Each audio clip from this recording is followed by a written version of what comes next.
In the mid-1990s, the child abuse and neglect rate in Marion and Polk counties was just skyrocketing. I got a phone call from Sue Miller. She says, "Hey, I want you to meet me at White's Restaurant.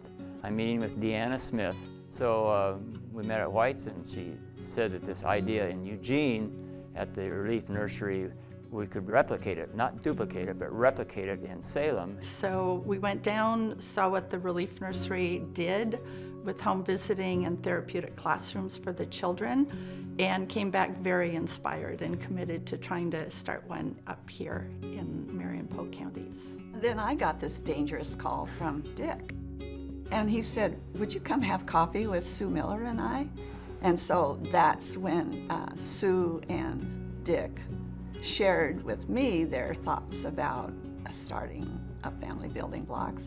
The model was that to prevent child abuse and neglect, you needed to work with the parents as well as the children. We ended up at the Methodist Church downtown, which is really incredible because they allowed us there Monday through Friday. Then they'd come in and set it up for their Sunday school and take it all down on Sunday night. I do remember the first time I walked into the basement of the church and saw the children gathered down there, and it really touched me to think that we could take that room and just make a whole, facility to service these children. It was probably 1997, 98, and that was the year Family Building Blocks really took off. We had run out of room at the Methodist Church, and we were looking for property or a facility that we could move into that would give us greater capacity to serve children and families. And that's when Dick Withnell made a very landmark phone call. We were looking for a facility, and we knew that the Chelsea's restaurant was for sale for some time, and so I had called Jack and Pam, and she said, "Come on over," and it was a cold, clear day. We were standing there by their beautiful fireplace, looking at that beautiful view in their home.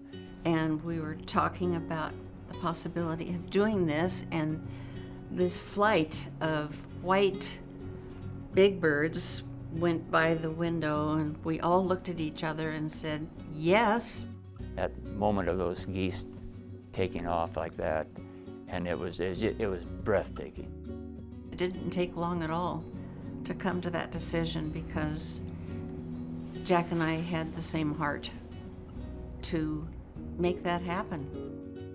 Through the generosity of the Scott family, we had Chelsea's Place, and all of a sudden the services just began to bloom and expand exponentially. I mean, all the different things that we provide now, for the families, it was pretty incredible. Whether it was therapeutic classroom or home visits or the respite care and the clothes closet and the food pantry. There's just all these things that they were able to provide these families that were in significant need. Well, when I first joined, we were just coming on getting Chelsea's Place, and it just catapulted Family Building Blocks to a new level. To watch it unfold was amazing, how the community came together, how the Scott family donated their building, and just all the construction that was donated and the excitement that created. That was just the beginning, and it just got more exciting year after year after year.